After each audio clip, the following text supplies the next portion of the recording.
Kia ora tō namaste, haere mai, and welcome to the Niche Case. This is our big old Tuesday podcast where we go deep into Aotearoa sporting matters and we also dabble in a bit of music. And I've got another crossover, one of the best crossovers of Niche Case business, well, my side of Niche Case business that has ever existed.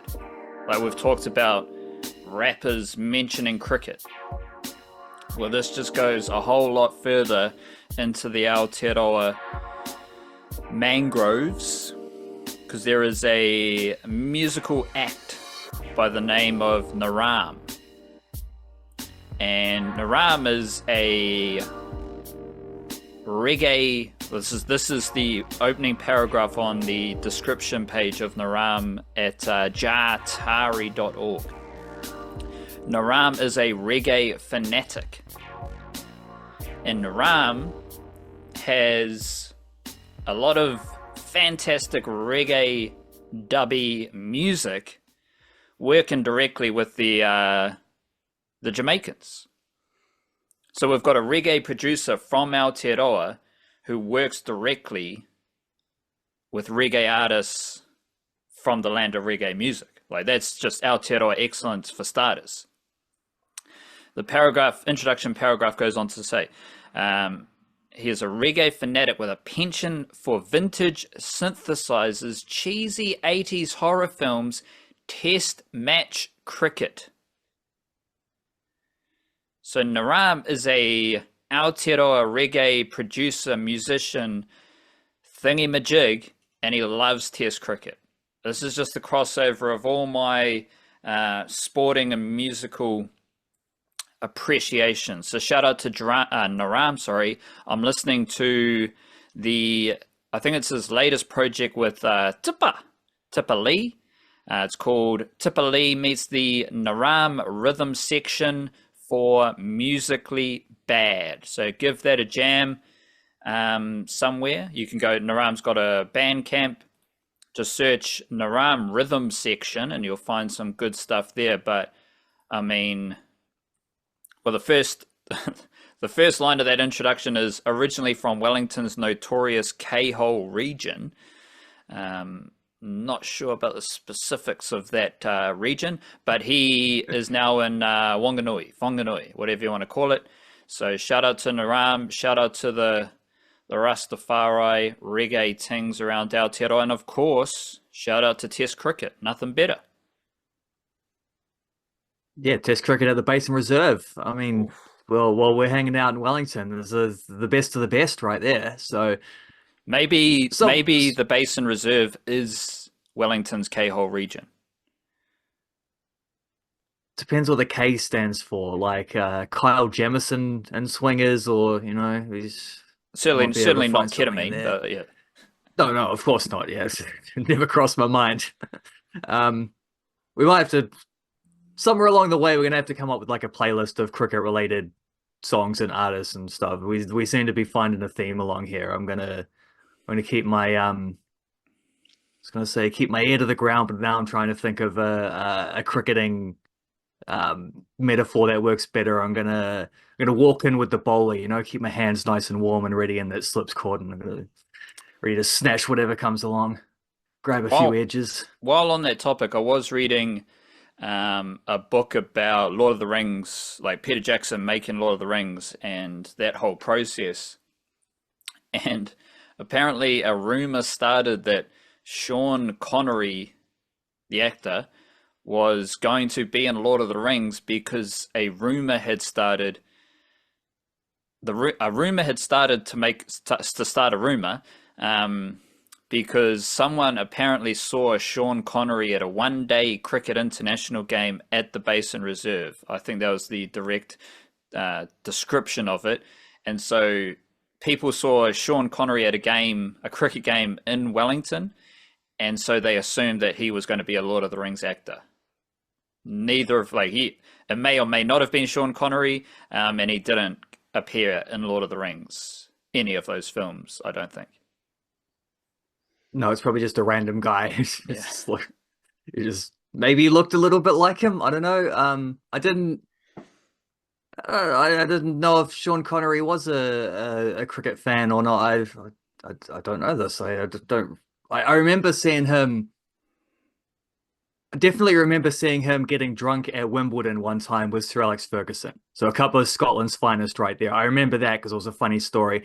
Um, so I don't know if there's any other sporting Sean Connery ideas I can come up with, but it seems only right that James Bond would like cricket. Like this is the reason why you can't cast an American as James Bond because surely James Bond knows the rules of cricket. It's that just I don't think that's ever been covered in any of the movies or the books before them, but it just seems like something that has to be true in my head. I can't imagine him not having rolled the arm over a few times back in the day.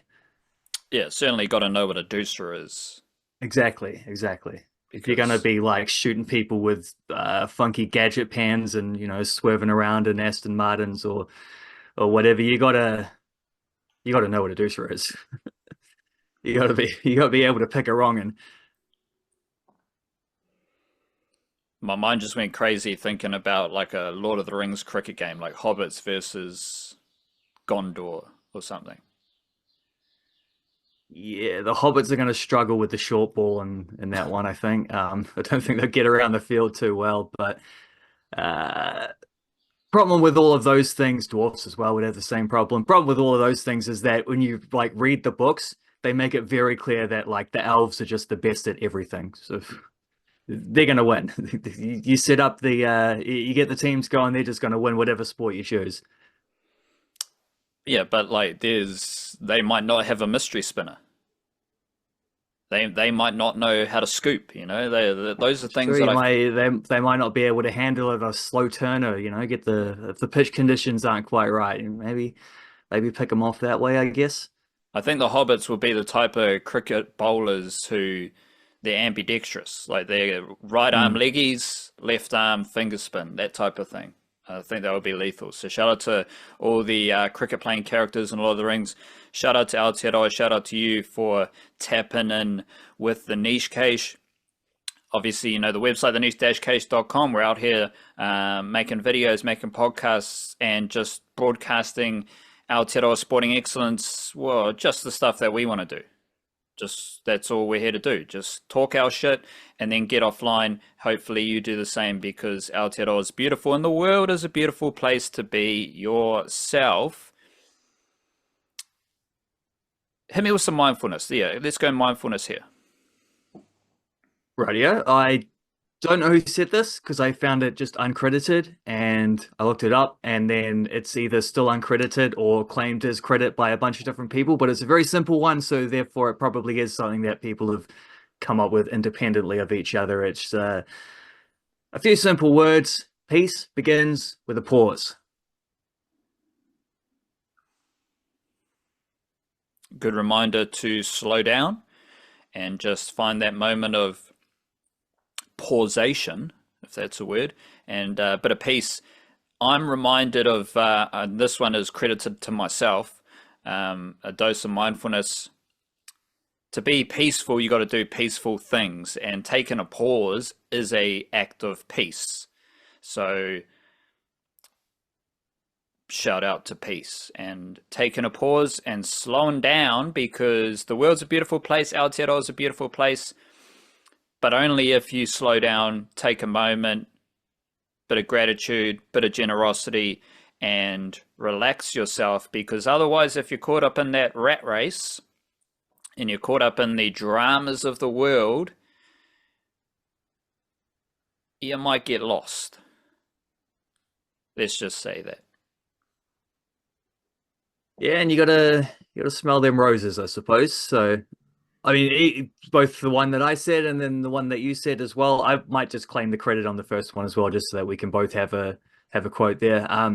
No one else wants it, so I'll have it. Both of those tell about like intentions as well. Like if you want that piece, it's not something that it's just going to come along by itself. Like you have to as you say, you have to do peaceful things to bring it about, or one of those peaceful things is pausing, so it's the same thing. It's like the same advice both times.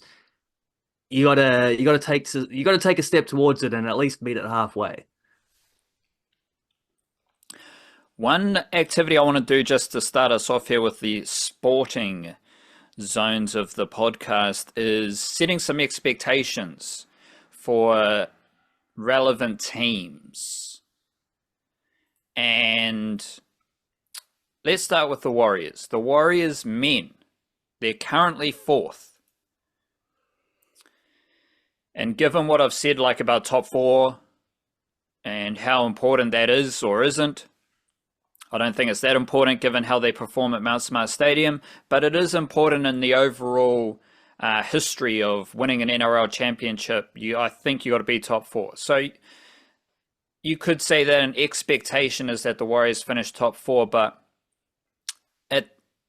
that's more like ahead of the season, as we'll get into with some of these other teams. Right now, my expectation, my hope maybe for the Warriors is to get a finals win. And this is the point of this expectation exercise, is to be realistic, to be sensible. And like, I don't think the Warriors have shown genuine like championship contender things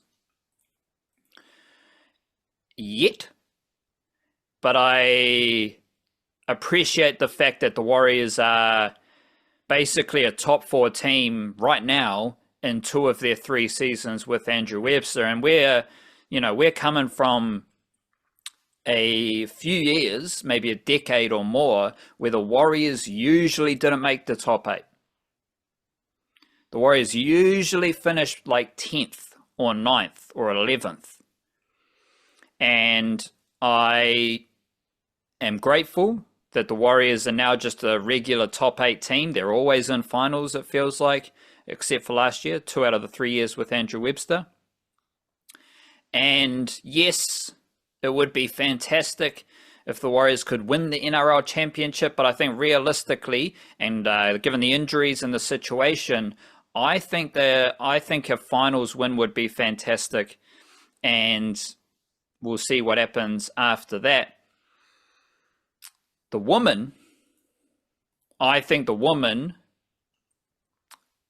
I think they can make the finals. I think they should make the finals, and they are currently 7th, 1 point out of the top 6.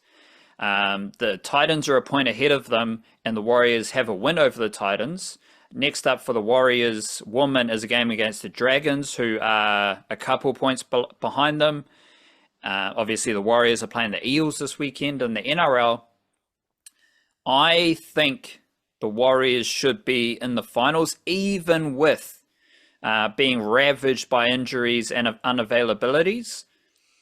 I think they can make the finals. I think it would be a fantastic achievement for this group to make the finals, given all the adversity they're under.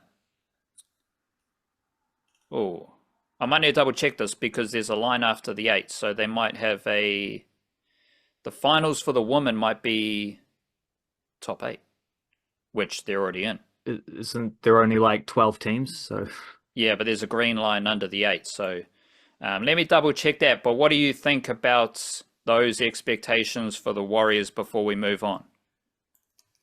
Well, if it's top 8 for women, that seems like if they're already there and admittedly coming off a stretch where they've been down on a lot of players, and that's been, probably quite a challenging last couple of weeks for them for that reason. But I mean, potentially that could just be like the low point of the struggles, and then they get a few players back, pushed forward towards final. Like, if you're trying to finish top 8, sure. Sounds like they probably should crack in top 6 anyway, so that seems... Yeah, it is fair top enough. 6. I don't know why there's a green line under Maybe the someone top 8, didn't change the app from the men's competition. But it's all, yeah, so they're currently 7th, trying to get into the top 6. They got a win over the Titans, who are 6th, and then you got Knights, Sharks, and Cowboys. The Warriors also have a win over the Cowboys, who are now 3rd, lost to Sharks on the weekend, lost to the Knights earlier in the season. So they can definitely make the top 6. I think that is the benchmark they're aiming for. And I think the benchmark the men are aiming for is a finals win and perhaps a bit of magic. Well, that is what happened last time, isn't it? Is last time they made the finals, before last, they finished 4th or top 4 at least, I think. And I'm remembering this right, they played because top four play each other and the bottom four play each other. Two highest ranked winners go through to the semis, two lowest ranked losers or whatever. Lose your game in the bottom half, you're out, and then the others meet in the middle. So if you finish top four, you do get a guaranteed two games, and I think that's what happened last time, isn't it? Is they played the Panthers and lost, but then got a home game after that against the Knights, which they won, and then went through to the semis where they got smashed by the Broncos. So they did it last time. It's basically the exact same thing. If they finish fourth, I think that might almost be the best case scenario out of that, because you get your second life, so you get two cracks at it. You get a home game in the second one, which is the game to target, but you also get that bonus game of playing against one of the teams above you, where it's like, if you win, you're straight through to the semi-finals. Unfortunately, they don't have a good record against the Raiders, the Storm, or the Bulldogs this year, so I don't think any of those work out nicely, but maybe Raiders is the one which I think they might prefer, which is likely to be first versus fourth, which is how it stands at the moment with a couple games left. But yeah, definitely that next round game after that is the winnable opportunity, where they'd be playing one of the teams from 5 through 8. Hopefully not the Panthers, but also could very well be the Panthers, but it would be at Mount Smart for what that's worth. Given the Raiders have beaten them twice this season, I don't want to see any Raiders games. Yeah, but do you want to see the Storm or the Dogs? I don't know, but this is the point here. This is why I'm just settling for a finals win. Just give me one finals win, and we'll keep moving forward. We'll get better. New Zealand Breakers. New Zealand Breakers have finished 9th, 6th, and 2nd, going back over the last 3 seasons. Then 10th, 8th, 6th, and 6th.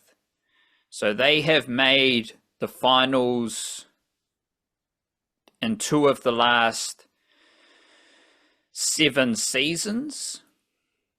Funnily enough, they were both in the recent era, the recent ownership era. So fantastic work by the ownership and everyone who was working at the Breakers to really get them into a thriving position as a finals team in the NBL.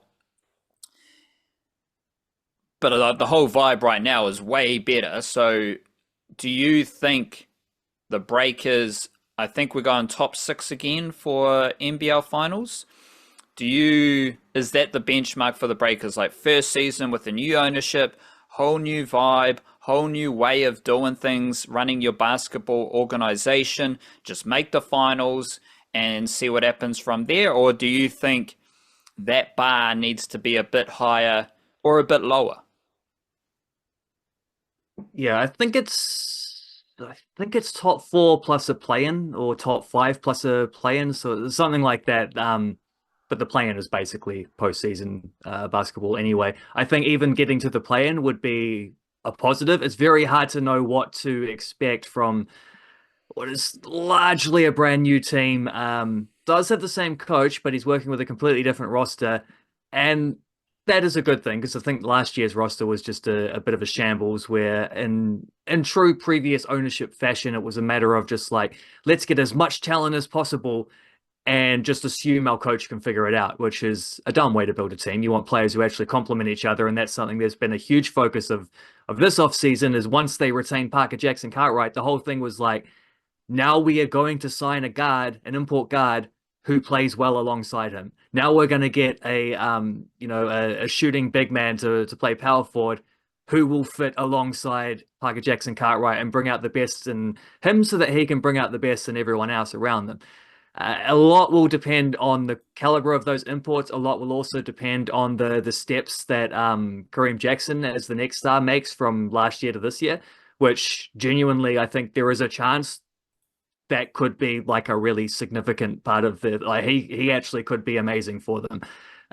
But we'll see. You don't want to put too much pressure on the young dude. If he's not, well then, that's why they sign guys like Ruben Tarangi. So you got a reliable veteran who can hold it down either off the bench or as a spot starter or whatever. The thing I'm seeing a lot from Australian analysts is that they all think the Breakers are going to be bad because they think there's no depth in this squad. I think there's a lot of depth in this squad, And we've just come watching the Tall Blacks at the Asia Cup, where like Taylor Britt, Carlin Davison, these types of guys were there and showing exactly what they're capable of. Carlin Davison is another one who could make a huge leap from last year to this year. Um, Taylor Britt's like, he's not going to steer you wrong. I think there is a little bit of like, which version of Isaiah Liafa are you going to get sometimes with him, where it's like his shooting can be very erratic, and when the 3-pointers are dropping, which sometimes they do at a huge rate, he's amazing. When they're not, that gets a little bit trickier, and I think he struggled with that a bit at Sydney last season.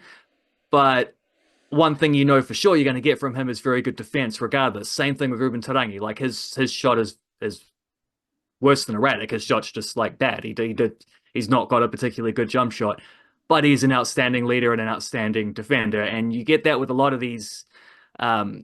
That's one of the things about trying to stock up the Kiwi players in the Breakers squad, is that they're looking for those types of qualities, because those are things that are reflected in a lot of our best basketballers. Sam Menenga is another one who's had a really good off season.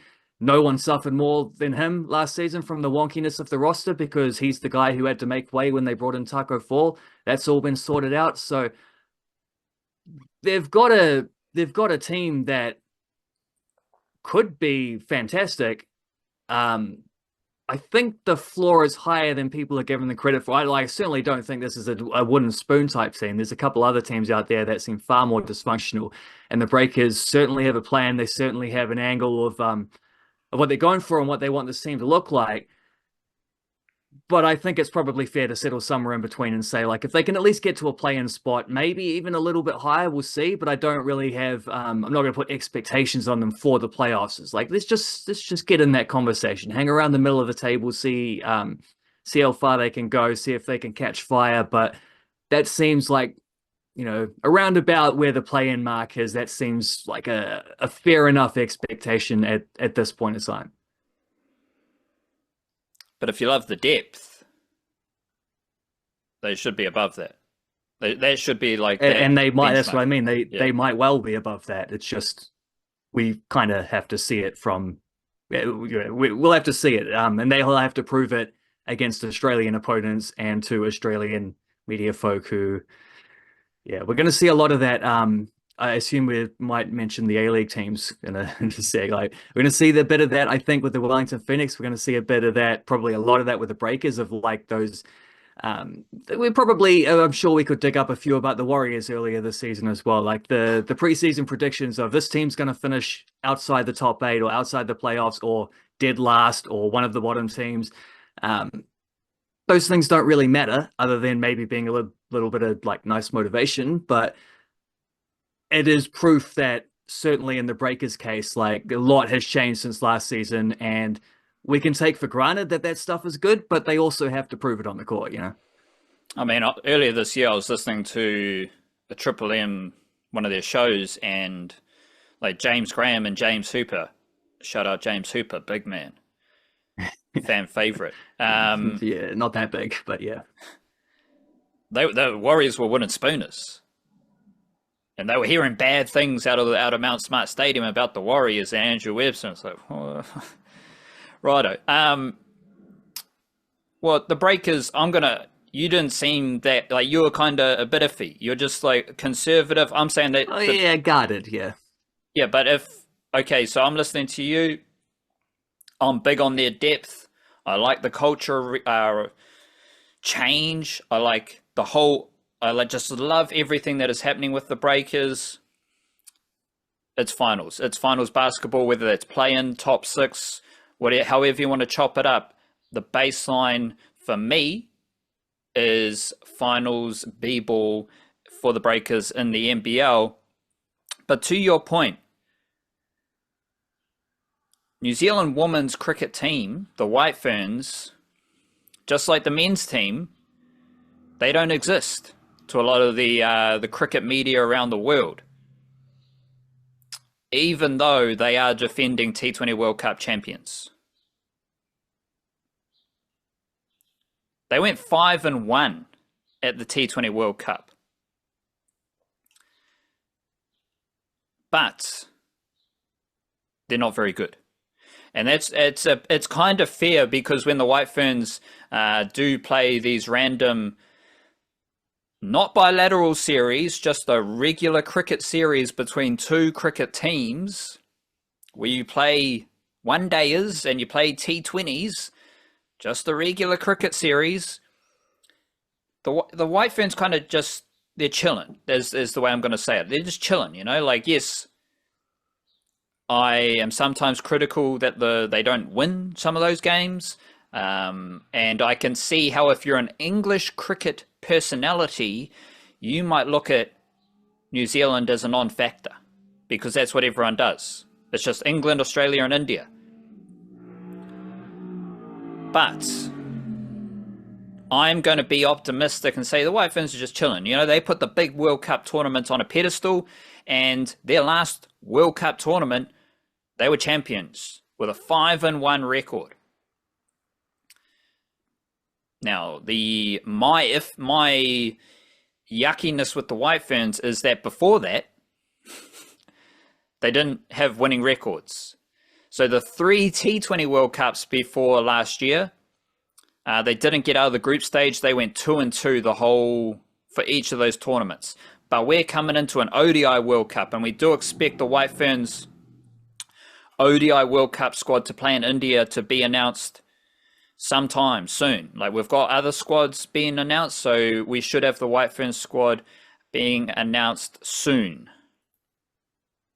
They finished with a 3-4 record for their home World Cup. That's why it was a bummer. It's like, you couldn't step up for your home World Cup. 2017, 3-3. 2013, 3-4.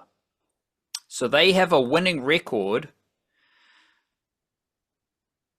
in none of their last 3 ODI World Cups and one of their last 4 T20 World Cups where they were champions.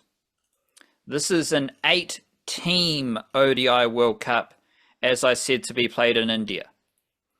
My expectation for the White Ferns, I think they've been in the lab. I think they've been training. We've had news come through about the players. This is like, it's not actually unique these days. You see a lot of news stories like, oh, this team's training at the Chennai Super Kings Academy. Every team does that. Like, every country is sending cricketers to there, so it's not like a unique thing. But based on what I know about New Zealand cricket, how they develop, how the players are getting better, I'm excited to see how these players have improved, what they've been working on.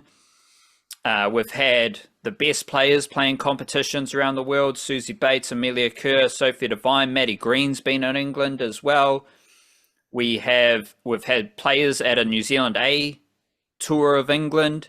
We've had training camps every which place. We've got players learning about the conditions in India, and I mentioned that before, the training in India, the fitness and the recovery and all that stuff. I'm going to put my faith in the White Ferns coaching development. Now, this is a new wave of optimism and happiness, let's say, peace. Take a moment.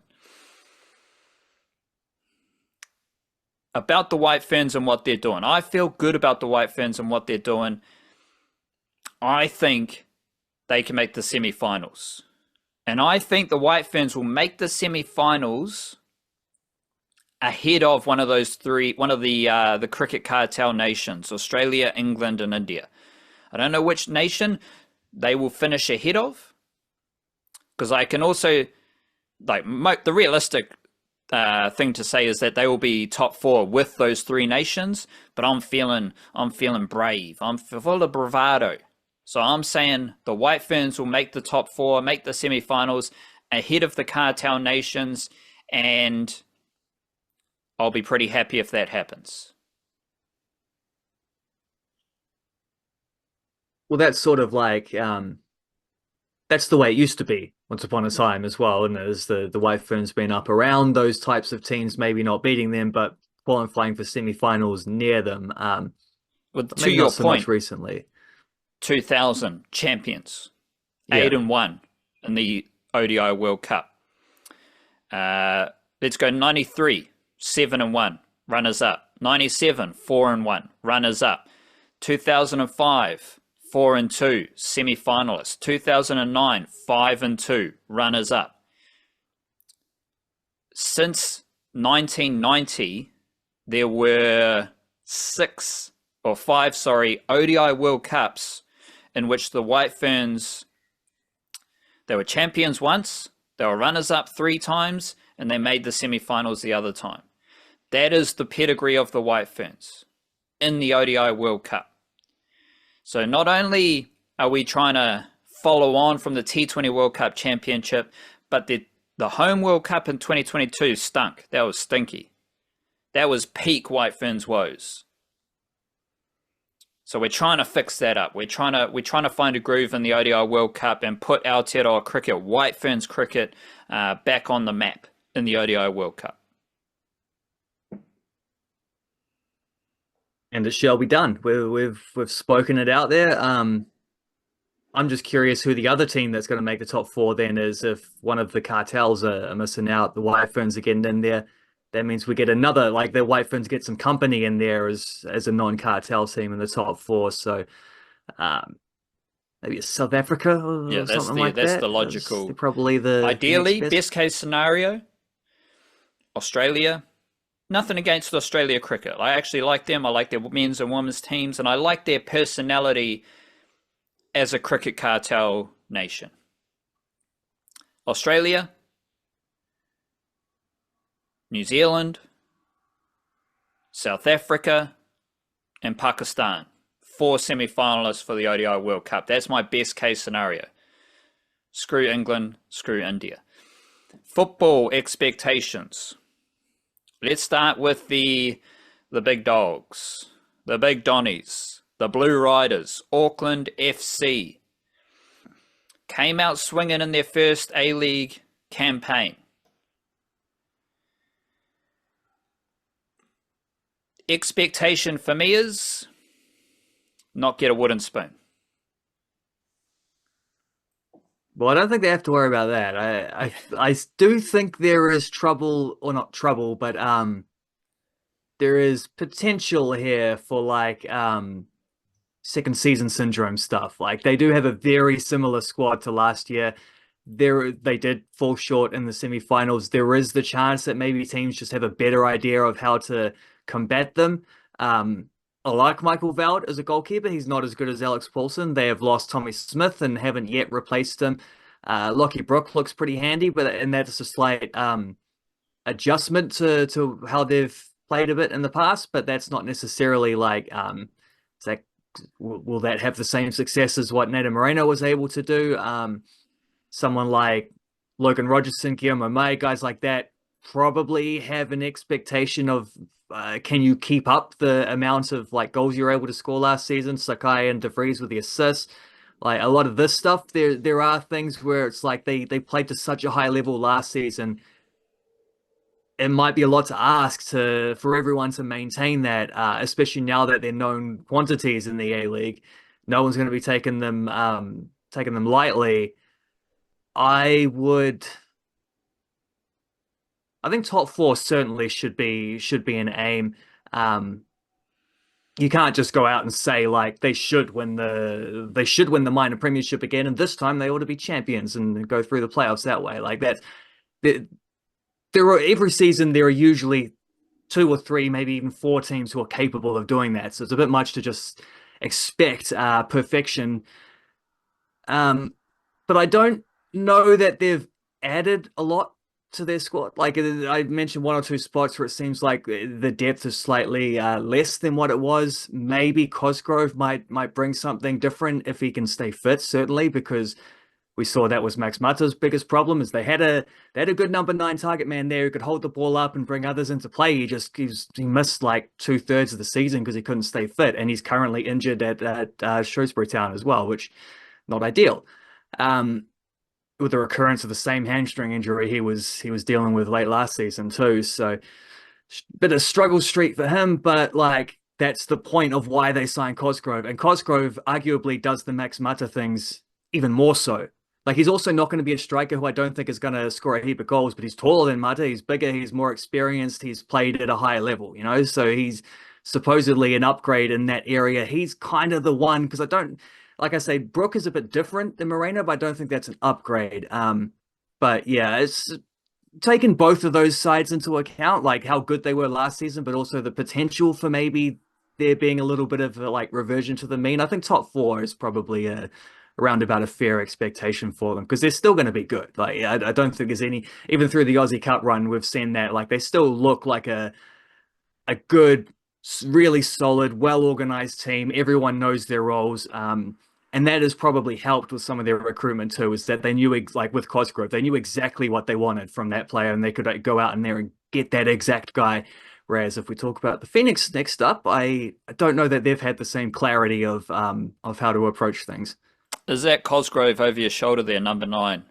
Tallest dude in the lineup. Yeah, big man over here somewhere Yeah. on the far end. My hand keeps Yeah, number disappearing. 9. There's a big number 9 on Yeah. his back. Yeah. Well, I see it mirrored, so I see Yeah, it right. like a six or a um, upside down six. I think top 4 certainly. I get what you're saying, like second year syndrome, because we saw that with Chief I think. Yep. And with And Andrew Webster and the with Warriors, Andrew Webster, arguably. yeah. So that is real. But I'm positive in the same way I'm positive about New Zealand cricket development, training, all that stuff. I'm positive about Auckland FC, the institution, the organisation. I think they're doing a lot of good stuff, and that will, I believe that will nullify any significant dip. So I'm expecting them to be top 4, and I think they're going to win the A-League this season, coming up. Wellington Phoenix men, they finished 11th last season, and they need to go top 6 to make the finals in the A-League. Is that the benchmark, going top 6? Go from 11th to 6th and just play finals footy, show significant improvement, show the fans that we're on track, we're getting better. The Chiefy system continues to develop young players, get the best out of imports and senior players, and onwards and upwards after a tough year last season. Yeah, I mean that's probably the ceiling of in terms of expectations. It's also like I think there's a I think there's a way in which they could miss the finals and still have a positive season if it's an improvement on last year, if you can see the development in some of the younger players who are locked in for longer contracts and things like that, just getting Italiano ball working a little bit more so than what it did last year. I think this is what I mean about the clarity is like Chiefy's changed his system kind of year on year. Like he adapts to the squad he's had. He's said this in the past. He wants to work with the players he's got, but then there's also like um yeah, I don't know that they're coming into this season doing their transfer work being like, we know exactly what type of profile we want for this role. Um and therefore I think you can forgive them in a roundabout way for being a little bit disjointed through a lot of the FFA Aussie, whatever it is called, the Australia Cup stuff. This is very early in preseason, and they need the preseason a lot more than Auckland FC do. Um, but we'll see because there's some very good young players at that squad, and I trust the Phoenix institution as much as I trust Auckland FC one. But again, like the Breakers things, it's like you have to prove it as well.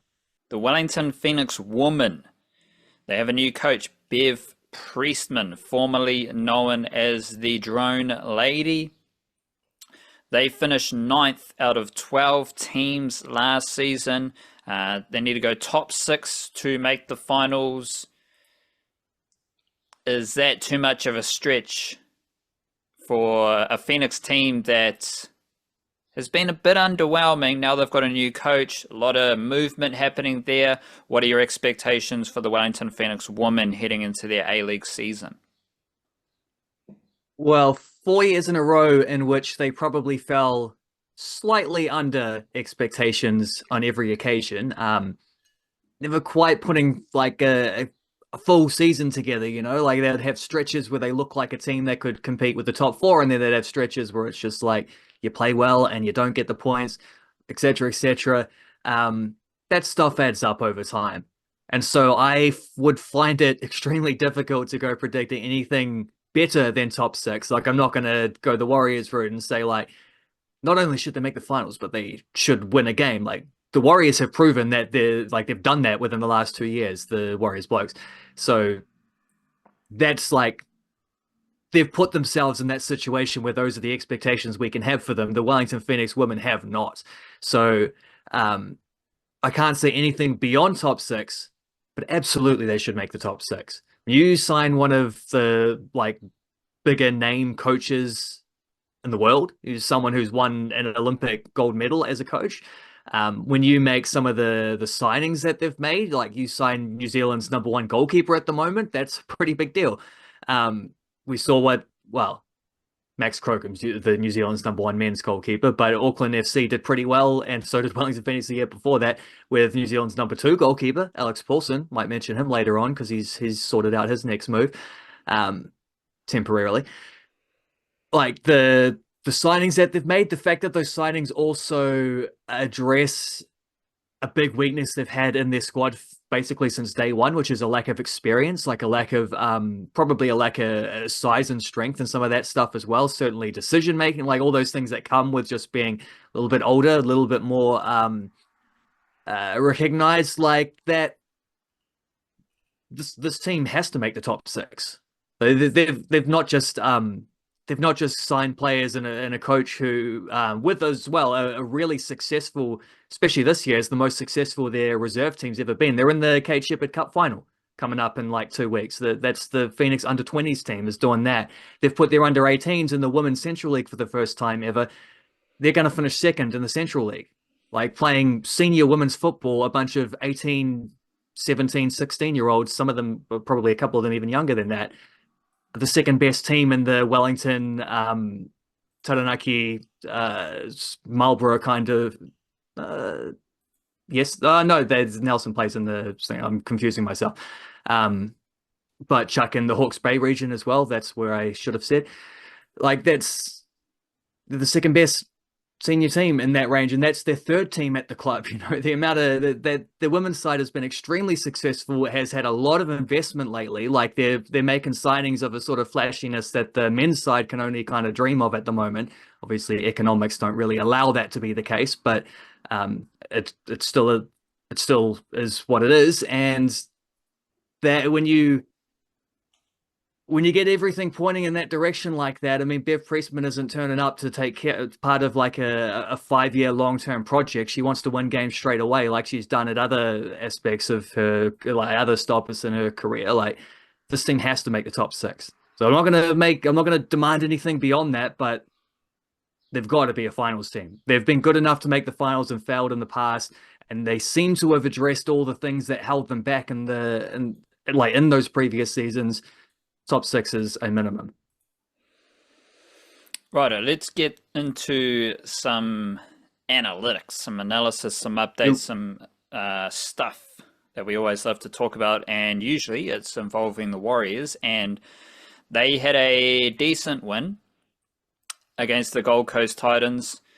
Now they're coming up against the Parramatta Eels, and the Parramatta Eels last year,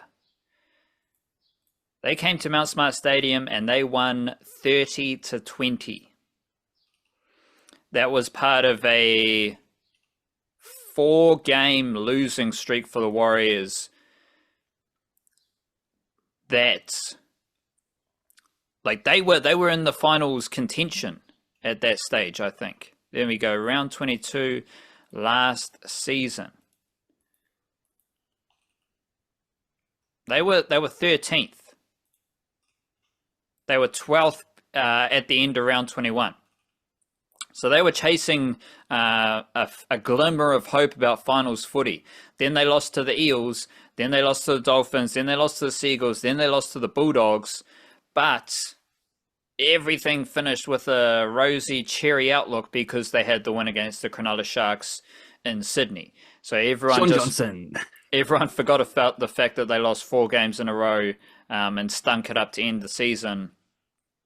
And they had, before that, they had Lost to the Bulldogs, lost to the Raiders, win versus the Tigers, then they lost 4 games in a row. And the Parramatta Eels, they've won a few games recently, so they're doing all right. They're fighting. They might still be in the finals mix. 14th, I don't know, can't do the math. Probably they're below the Dragons, and the Dragons are out, so... Shout out to the Dragons. They lost... Shout at the Dragons. Pretty bad on Thursday. Rabbitohs. Brendan Smith's last game of NRL, maybe. Maybe not. Because you brought it up, like Brandon Smith, he was entering my Kiwis mixer.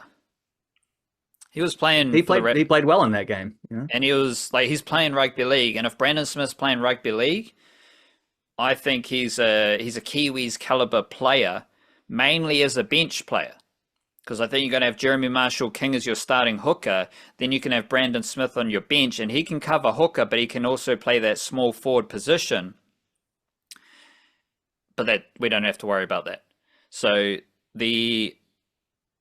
I think the biggest benefactor from Brandon Smith's situation is Phoenix Crossland, because he can also do that, play hooker and small forward.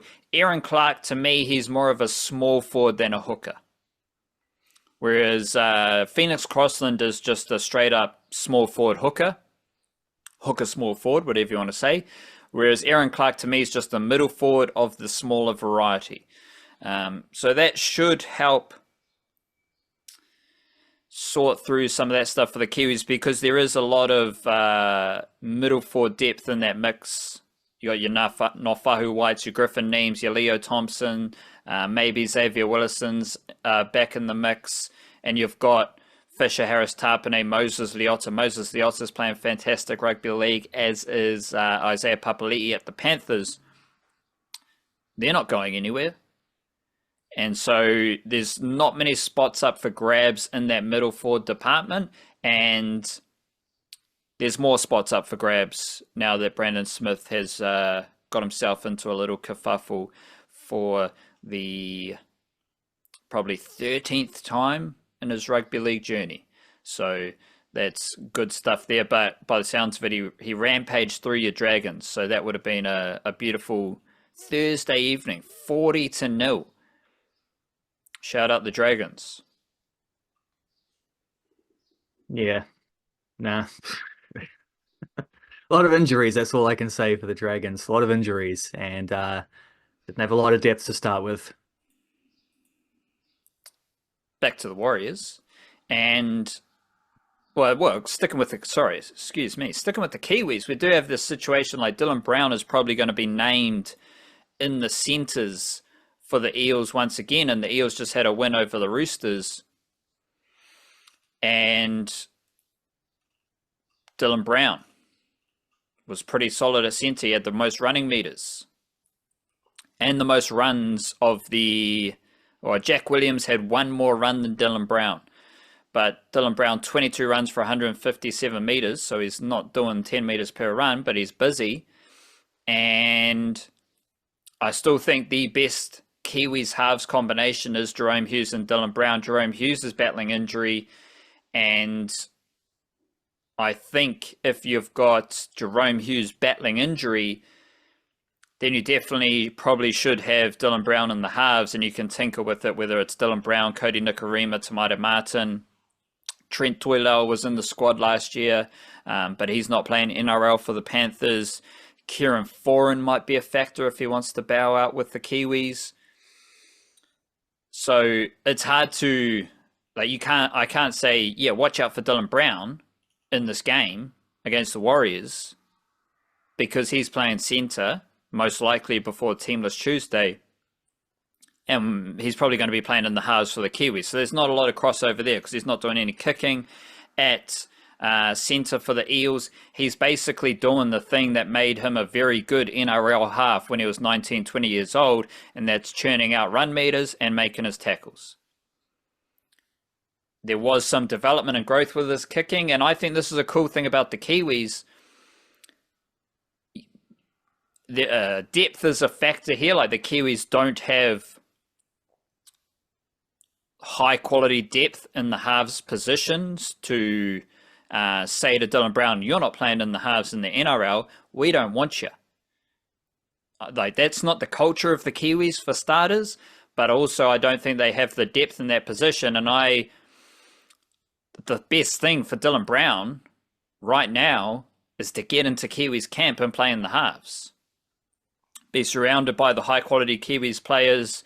He's a high quality Kiwis player who has been in the squad and the team for a couple of years now. I don't think he played. Yeah, he was out last season, I think, as part of the adversity at the halves position for the Kiwis that led to Sean Johnson playing. This is a great opportunity for Dylan Brown, not only to come back to Aotearoa and play against the Warriors at centre, but to also get back into Kiwis camp when that does happen, if it does happen, and play some rugby league in the halves. I think it's going to be like a nice little rejuvenation period, a hyperbaric time chamber. Hyperbolic, not hyperbolic.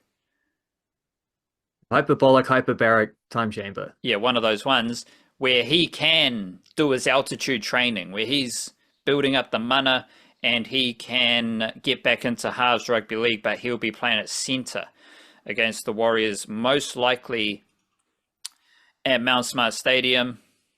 Did you watch the game against the Titans?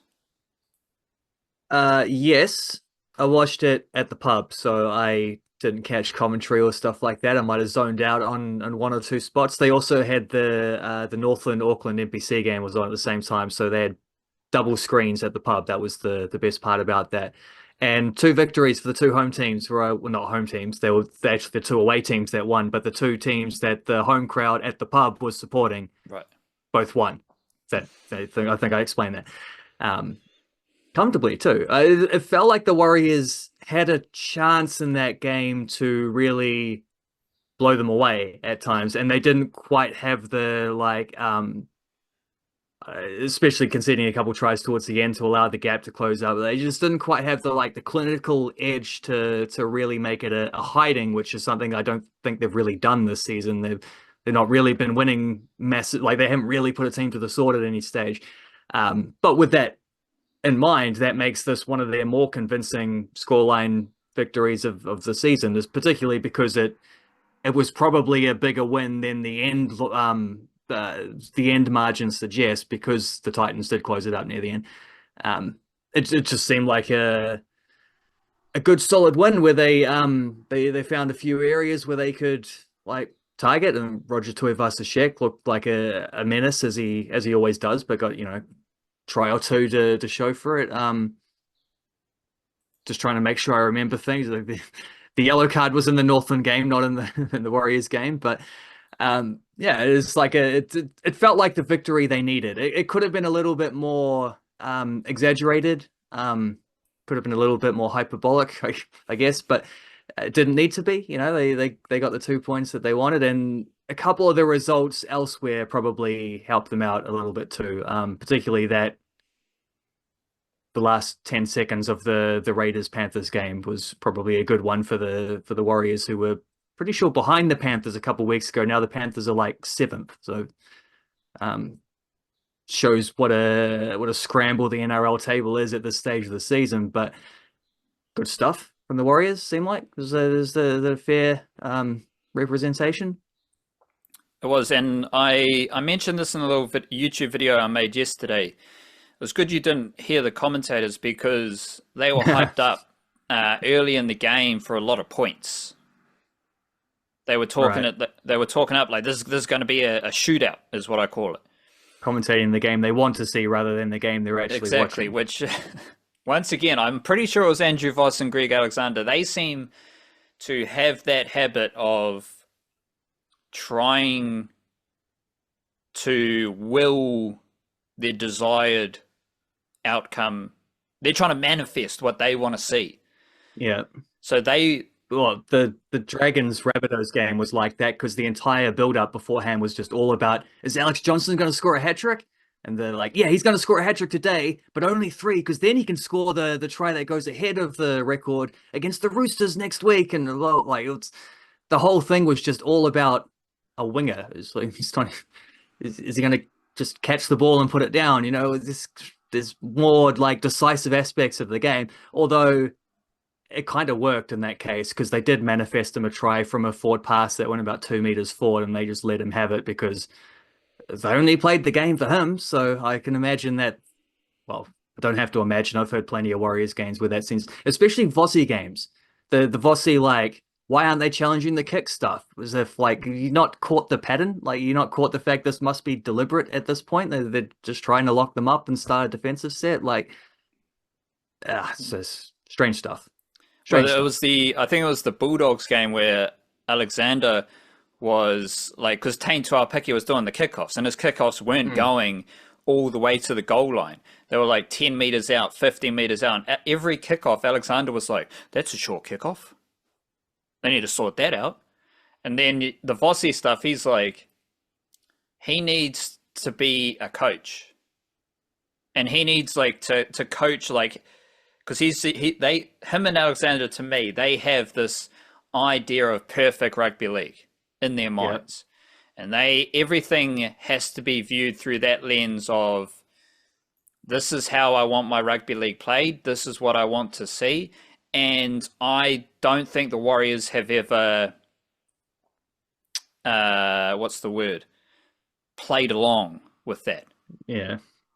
And at some point, as you're saying, you need to learn how the Warriors are playing their rugby league and commentate on what's happening there, not what you wish you saw, because the Warriors are never going to do what you wish in a perfect rugby league instance. The Warriors, and this was the point of my video yesterday, the Warriors just fight. They just grind. They just show up. And like, that is stuff that makes me and should make a lot of Warriors fans very proud, because that style of rugby league is everything we've all hoped for 20 years. Just a tough, rugged team that always shows up. And that's what happened against the Titans. Like, the Titans weren't very good, and the Warriors didn't blow them away, but like, it wasn't necessarily a difficult game for the Warriors. They just went about their business. They had a few set plays they executed well. The kick chase, the completion rates. There were more offloads than usual. They had 4, 9, like 15 offloads, more dummy half running than usual, 10 dummy half runs across 4 different players. So there's more dummy half running than usual, more offloads than usual. Typical completion rate. This is something about the Warriors that sums it up. Second year in a row with the best completion rate in the NRL, 82%. And I think they were like 85% against the Titans. That is Warriors Rugby League. They're not as good not conceding penalties. They were one of the best teams. Now they're 14th. So they used to be like 17th and 16th for penalties conceded. They've blown up a few spots to 14th. But you've basically got a rugby league team that has the best completion rate and is one of the most disciplined teams as far as penalties conceded goes. Once again, that is a good recipe for playing a rugby league, and they're also 4th for post-contact meters. So that's another little solid marker for the Warriors.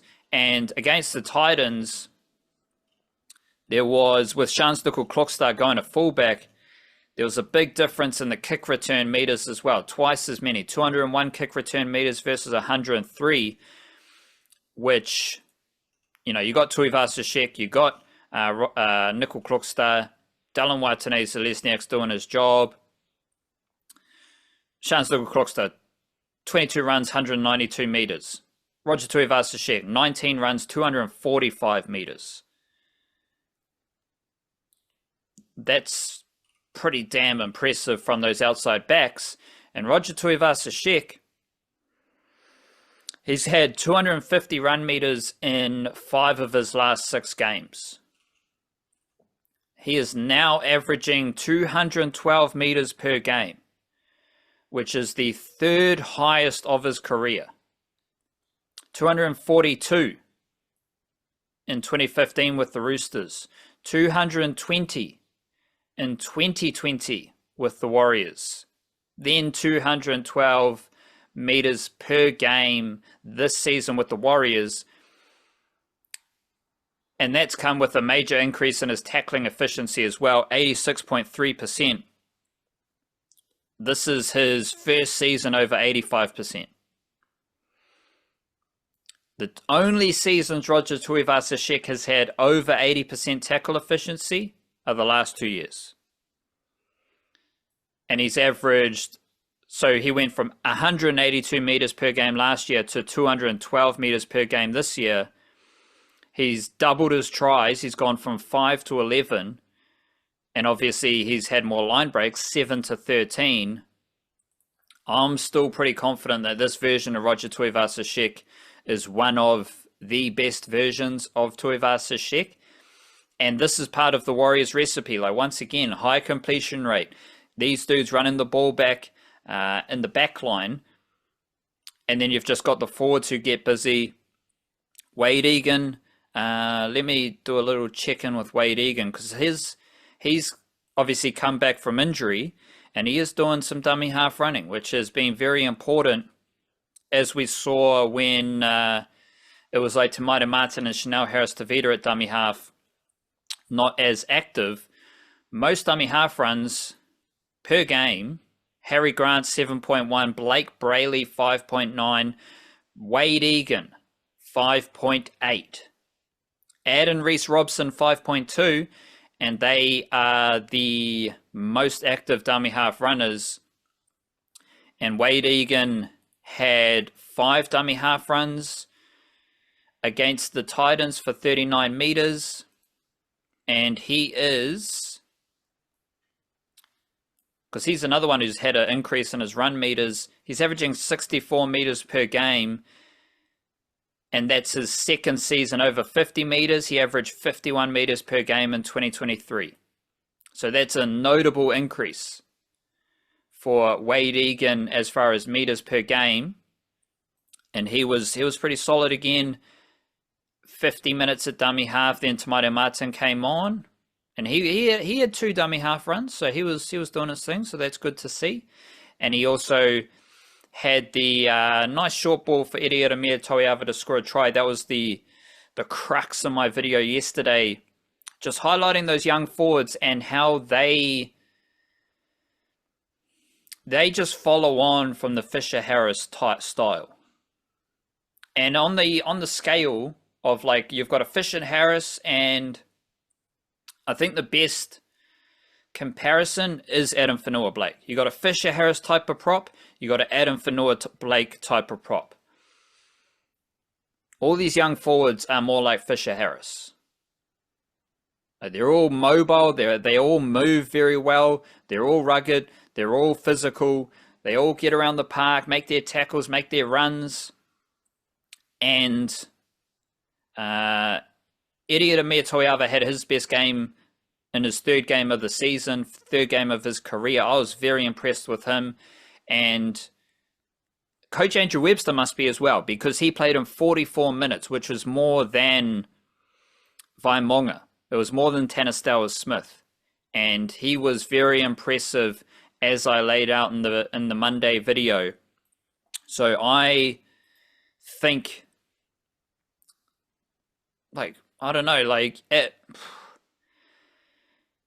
Andrew Webster won't do this, but I kind of like Iriaramia Toiava more than Jackson Ford. And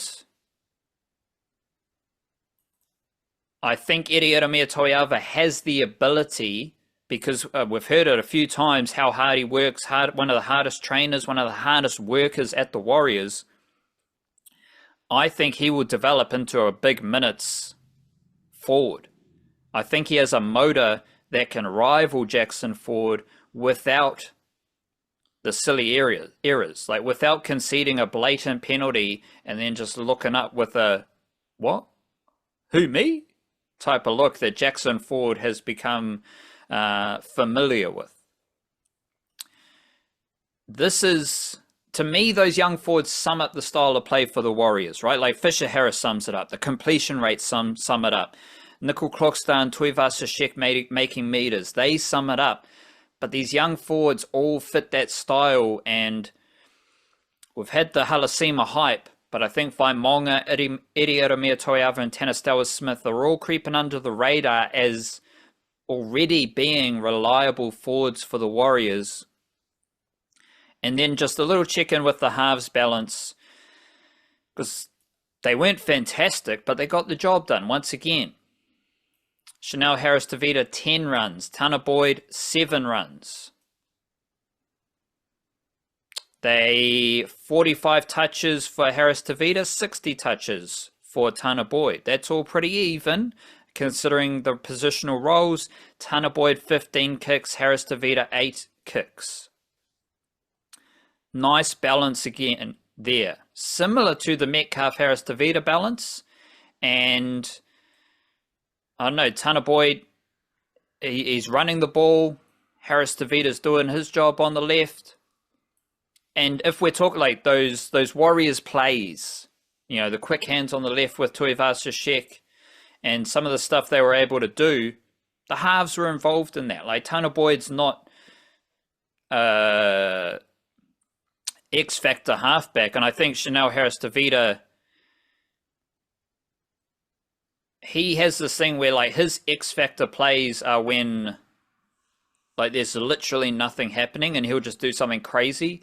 But everything else, he's just doing his job. He's just getting the ball where it needs to go. And like they're involved in the shapes. They're involved getting their hands on. They're combining with each other on the left side, on the right side. Like there's, again, I don't think this Warriors team is going to win the NRL championship. But I think this team with this halves combination, with this forward pack, with all the players here, I still think they're a decent team. And I remember thinking back to when Luke Metcalf got injured and we were in the post-mortem of like, oh my gosh, Mitchell Barnett's out, Luke Metcalf's out. And at that time, I said they can still be a top 4 team. So maybe I actually need to be a bit stronger in my top 4 take instead of being a bit like, 5th will be okay, like given the situation. Nah, screw that. Top 4, because then the Warriors stayed a top 4 team without Mitchell Barnett and without Luke Metcalf. That would be a very impressive achievement for this Warriors group to maintain their top 4 position, losing one of their best forwards and their best half. Like, for some reason, I had that positivity and optimism at the time, and I kind of forgot that I even was thinking like that. But now that I'm remembering, I'm like, this is bloody impressive. This is a good effort, and it's just like the style of players they have. Looking down the list, like these are all pretty, like outside of the young forwards, these are pretty solid NRL players who know how to deal with the grind, know how to get the job done.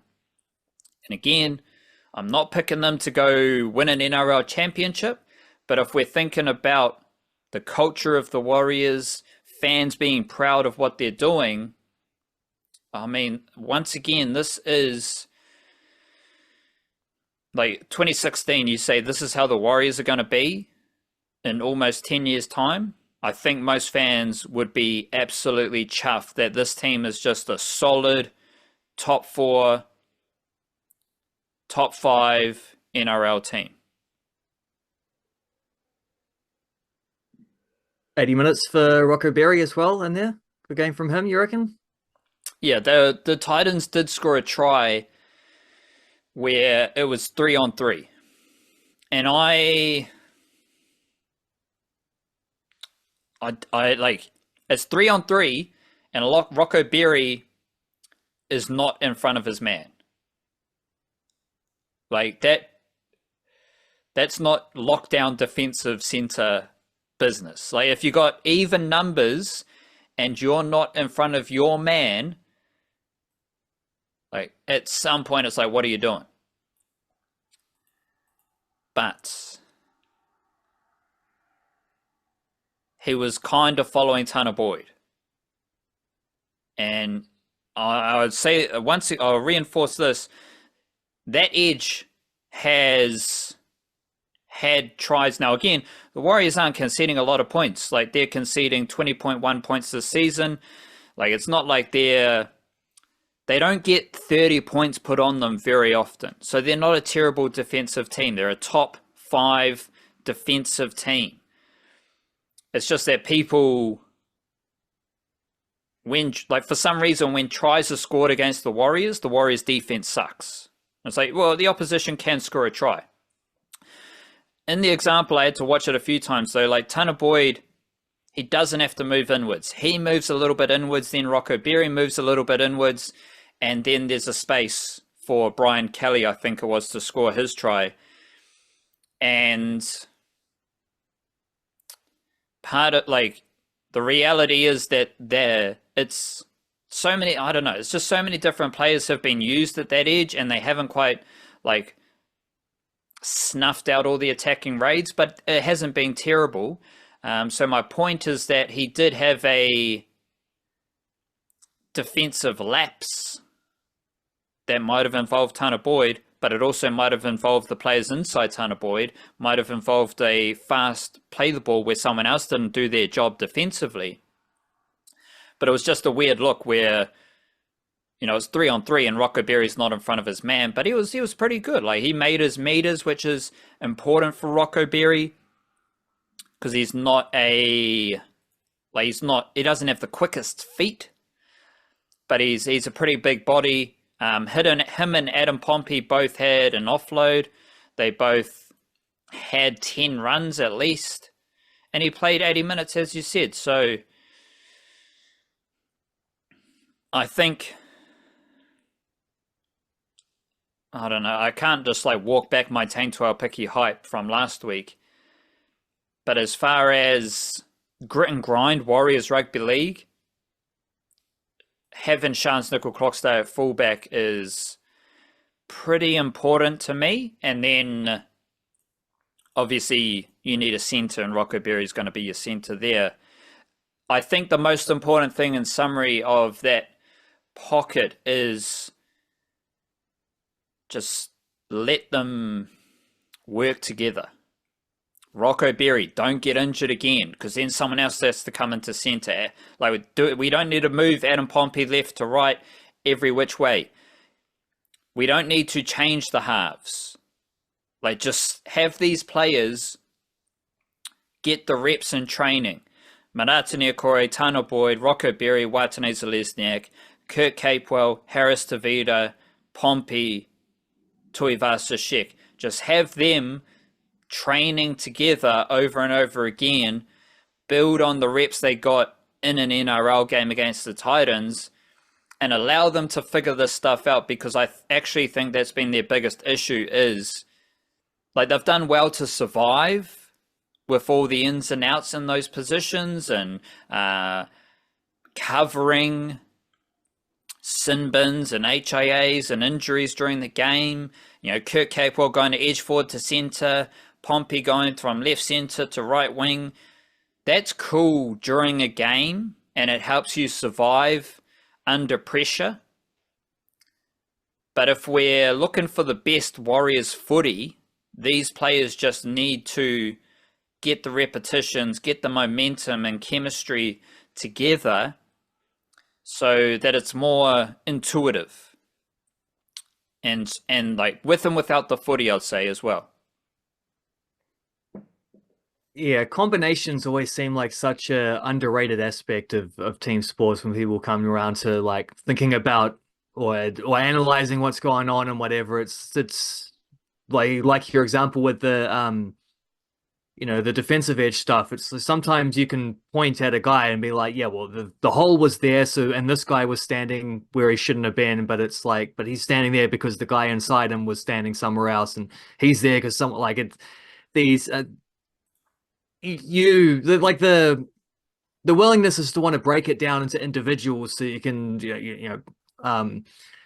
make it as small of a target as you're looking at as possible to try, find the answer. Let's solve this thing. Why was this try scored? But often it's not one thing. It's about multiple things, and often about how multiple things interact with each other, where it's not even about like this guy made a mistake, that guy made a mistake. It's like they both did what they thought was the right thing, but it wasn't in line with each other, which makes them both wrong, or like that kind of stuff. I think there's a lot of that in a lot of different sports where it gets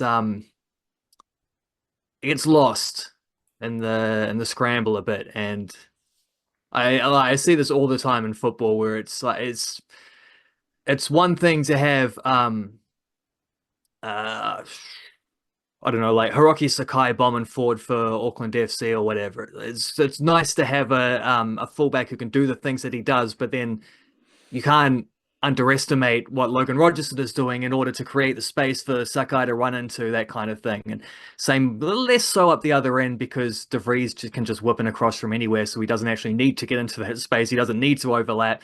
He just and he also seems to strike the ball at a weird angle sometimes. Like he'll hit these perfect crosses where it looks like the ball is slightly behind him, or he's digging it out, or things like this. But that's me straying a little bit off topic. But yes, combinations important in team sports. It's not just how good a player is; it's how good that player works with the players around them.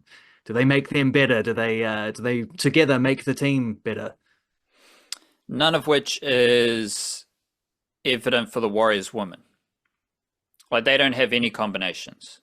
And though that was amplified during the loss to the Sharks because Kaya Atai got injured in the second half and Emanita Paki left the field with 10 minutes to go as well. Paki started the season as centre, then she played fullback. Then she was playing halfback. And she didn't finish the game when the game was in the balance against the Sharks. Kaya Atai was very good at edge forward. She was also very good at centre. And then she was playing half the game against the Sharks. And this has happened with so many other players out of action as well. Like your starting halfback, Emily Curtin, she's out for the season. Obviously, Michaela Breaker's out. There's a lot of rotation and depth being tested for the Warriors women, which makes it impossible to build combinations. And it's kind of just like their effort and their desire and pride for the Warriors, pride for themselves, pride for the fans, that kind of kept them in this contest against the Sharks.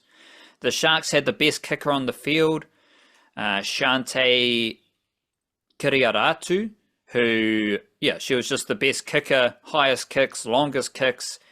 And that just dictated where the game was played. And there was a glaring weakness throughout the game for the Warriors with their defense behind and around the ruck. And every time the Sharks went there, they basically scored points. And that goes back to your chemistry and having so many different players in that forward pack. They're covering different positions, playing big minutes, they're fatigued, they're under pressure. For many of them, it's their first taste of NRLW footy, so you put all that together and it's very hard to compete with a team like the Sharks, who are playing how the Warriors are playing in NRL. Like the Sharks are completing their sets, good kicking, show up, set for set, and grind down the Warriors. And to me, it's summed up by two Kiwi Fern forwards. Harata Butler has been fantastic, and she is a hero of the Waikato. Unfortunately, the Warriors have lost both their games in Hamilton. But every time Harata Butler touched the ball, the crowd was just cheering, and it was awesome to see. She had 20 runs for 173 meters in 42 minutes. And that was very useful, and it's very powerful for the Warriors. but they don't have a forward like Brooke Anderson, who is an Aussie who plays for the Kiwi Ferns. She's a Phoenix Crossland type, like a hooker, small forward. And she was playing as a small forward, middle forward against the Warriors. She's much smaller, she's faster, she's just as tough, just as rugged. So she gets through all that work, but she's way more mobile. And the Warriors are lacking that mobile forward to help plug the holes in the middle. And I think they'll be without LaShawn Albert-Jones, who might be suspended. All these forwards for the Warriors women in the middle, they're basically big boppers who can overpower the opposition, but the holes around the ruck come from their lack of mobility and just being under fatigue from the opposition playing faster. So it'll be interesting to see how they finish the season. Hopefully they get into that final spot. I think they're playing the Dragons next, and the Dragons it's a home game for the Dragons. Dragons, as I said earlier, they're outside the finals mix. They're 2-6 so far. Warriors are 3-5, and it's another fascinating teamless Tuesday for the women's team because their squad depth is being challenged to an almighty degree. I think they just signed another player, Paris Pickering, who is a powerful outside back. She has been signed. She's from Auckland, but was playing in Queensland this season, I think. So they've added her. We had Kaylin Takatimu Cook make her debut against the Sharks. And you've already got Taira Wetiri on the wing, Taki Moana, Turo Quedley's playing a big role. Michaela Eli was good as a starting edge forward in her first few games of the season. Matapo might be the youngest player of the squad, and she's getting lots of minutes through the middle. So I think there's Matapo, Lauatiti. I think they might have development contracts. And they're playing a lot of rugby league. So the Warriors are working with the bottom end of their roster, and they've just had to add another player to the bottom end of their roster. So they're battling, but I think they can battle towards finals footy in NRLW. That game against the Dragons is Saturday. The Warriors versus Eels NRL game is Friday night. And the Warriors had a big win over the Eels in New South Wales Cup. So they're still first, and the Eels have dropped from second to third. So it was a great win for the Warriors in reserve grade. And they also had a win over the Eels in Jersey Flegg. Eels are 5th, Warriors are 10th. So that was another fantastic win for the Jersey Flegg team. This weekend, I think they're both away to the Knights. We got the New South Wales Cup in Newcastle on Saturday. Jersey Flegg is the game before that on Saturday as well. Well, let's move into football. Just quickly, I want to compare and contrast how Auckland FC and Wellington Phoenix have gone in the Aussie Cup. You alluded to this earlier in the podcast. Auckland FC, once again, they won their penalty shootout. Wellington Phoenix lost 4-0 to some random team in Australia. Aside from how they're playing, how they're progressing through the illustrious Aussie Cup, Chatham Cup seems cooler than the Aussie Cup. So, undoubtedly. Yeah, I don't want to put. the penalty shootout that Auckland FC had, I didn't see a single kid standing behind the goal. Where's the fun in that? Is there any difference between how these two teams are treating and working through the Aussie Cup? Have you noticed any difference, or is it pretty similar with integrating your signings, giving your top guys some game time, relying a lot on the young players? It seems to me they're operating in a similar style through the Aussie Cup. Yeah, that's a really good question, because I could probably give a convincing answer in either direction. I could say that Auckland FC are taking it much more seriously. They're trying harder. They're leaving their starters out for longer. They're picking the best possible squads. But they are integrating their new signings faster. We saw Sam Cosgrove on the pitch on Saturday night. Within days of arriving in the country, we've seen Lockie Brook now make 2 appearances already. I think that's it. I don't think they really made any other signings because Scott Morris as a backup goalkeeper got injured, and then Ollie Sale as their next backup goalkeeper. He's cup tied because he played against the Wellington Phoenix for Perth a month ago. So he's unavailable. I guess Michael Vowd feels like a new signing, but he's not. He was with the team all of last season. He just didn't get to play because Alex Paulsen's so good. Um, like I can make that case and say compared to that, the Wellington Phoenix, while they're starting a lot more of their youngsters and they're being more patient with not only getting their new signings on the pitch, but also kind of getting the new signings signed in the first place. But then at the same time, it's like I don't know if that's a case of them taking it less seriously.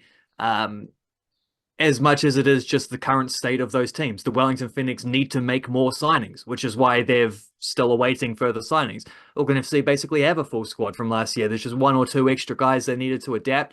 And because of that, they knew, like I said before, they knew exactly what they needed to target. They knew exactly the profile of players they wanted. They were able to go out there and get those relatively quickly because it's just a simple task from that point. The Phoenix are trying to rebuild from a much lower foundation and therefore not only do they need the preseason more, so they're effectively further back in their development because they've got more that they need to achieve in preseason, building those combinations and stuff like we talked about before. They're also, yeah, like they're having to be very deliberate, but also they're passing through probably quite a lot of options with the kind of signings they might make. Like, we know we want to send a central defender, but what type of central defender do we want? We know we want a forward/striker, but like how many different possibilities might they have gone through before deciding if Fianye Eze was the best bloke? I don't know. Like we'll never find out these things, but clearly, like it's not a case of there's one type of player that they needed, but everything else fits around that. There's a lot more molding things together that needs to go on, let alone the fact that Italiano is changing his formation and probably with that changing some of the styles and the kind of like fundamental stuff of how they want to play. If you're playing 3 center backs, obviously your build up is going to look different. Obviously your wide defenders are going to be asked to do different things. Your midfielders probably asked to do different things, a little less dropping into the back line, a little more trying to push forward and hold that line and win that territory in the center of the park, that kind of stuff. Plus the Phoenix had injuries in a way that wasn't as much of the case. I guess like a little bit for Auckland FC. Like Louis Estrada missed the first couple of games. He played off the bench on the weekend, so he's one who's been hampered. And obviously Nando Peineke now we know is going to miss probably into the start of the season because he's had to have ankle surgery. That's a shame. But then the Phoenix also have had games, missing Alex Rufer only just came back in the most recent games. Tim Payne missed 1 or 2. I think 1. Few others like the signings who aren't on board. Like the Phoenix just weren't in a position to be able to target the Aussie Cup as a let's go out there and win this thing. It's a bit more of a like let's go out there, continue to build the team, but we have to keep the focus on week 1 of the A-League because that's what we're building towards. And there's a lot of building that needs doing. Whereas the Auckland FC, they know who they are. They know what they're doing. They know that they're already one of the best teams in the A-League, and they were therefore free to be able to say, like, we can just pick our best team and go out there and expect them to win. And they kind of have done that. I didn't think they were amazing against Sydney FC. Defensively pretty sound, though, considering that they were shaking things up slightly. Like, this was one of those Sakai playing centre-back situations until the last 10 minutes where Luka Visilic popped up again for his second appearance and he closed the game out. Sakai slid to right back, but really like nothing happened in the extra time period. Not much happened during the 90 minutes either, except for the last 5 minutes where both teams suddenly scored a goal each.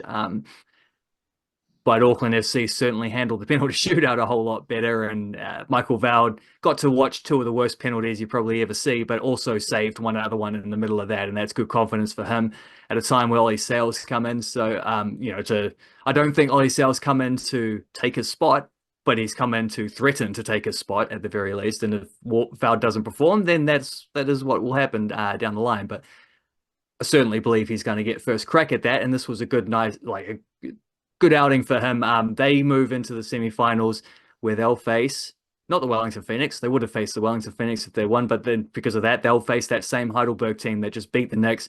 And don't forget, won 3-0 against Western Sydney Wanderers in the round before that as well. So they've just played consecutive A-League teams and won by a combined score of 7-0. So that might be a pretty good team, that Heidelberg side. I checked and they were second in it's the Victorian NPL, so one of the strongest ones, and they're right up there in a title challenge. They are one of the better teams outside of the A-League in Australia, so they were always going to be a bit of a difficult one, and the Phoenix, in their half-formed state, got caught out by that. I don't think Auckland FC should have the same issues, but if there's a difference between how they're the product on the pitch between the two sides, I don't necessarily think that's a difference in intentions or how they've used this tournament, or one taking it easier than the other. I just don't think the Wellington Phoenix are yet in a position that they're just not ready to do what Auckland FC have done so far. They kind of scraped through the first two rounds and then got thrashed in the quarterfinals. For anyone curious, Heidelberg United Football Club is in kind of North Melbourne, part of Preston. Heidelberg West, Preston, Ivanhoe. So it's just around there if you're curious. I don't think we had any New Zealanders in that team, but I'm pretty sure we have in the past. That might even be the team that, I think maybe Devin Jackson, Malia Steinmetz might have played for them in the past. But I could be getting clubs confused. It's a lot of New Zealanders, especially men and women. A lot of New Zealanders pop up in those NPL sides and get good reps throughout the winter. So disappointing that they didn't have anyone in this game that I recognized. Who knows? There might have been some dual nationals out there, but many of those teams do when they come up against the Phoenix and now apparently Auckland FC, because they seem like a team that's going to go deeper in Aussie Cups more often. Let's quickly roll through some notable flying Kiwis. And we got confirmation that Alex Paulsen is being loaned out to Auckland FC for the upcoming A-League season. He is coming back to in Auckland. Our time capsule. Yeah. He's been loaned out to Poland. So one might assume the best scenario for a player like Alex Paulsen is that the loan move happens a little bit sooner. And it's the same with Marko Stamenic, who only had his loan move to Swansea confirmed late last week, kinda. The most logical situation to me seems like you go to Bournemouth, Nottingham Forest, do some training, you're part of the squad, then the loan move is sorted out nice and early so you can set up, you can embed with your new club, you can get familiar, acquaint yourself to play your best soccer. That doesn't happen though. They spend the whole off-season training, the whole pre-season training with those clubs, and then right before the start of the season, if not after the start of the season, then they're loaned out in a flurry and you're left to pick up the pieces. So Alex Paulsen has gone to Lechia Gdansk in Poland, and we'll wait and see what happens there. And of course, Marko Stamenic popped up with Swansea. Did see a nice little tackle from the also Marko Stamenic with Swansea.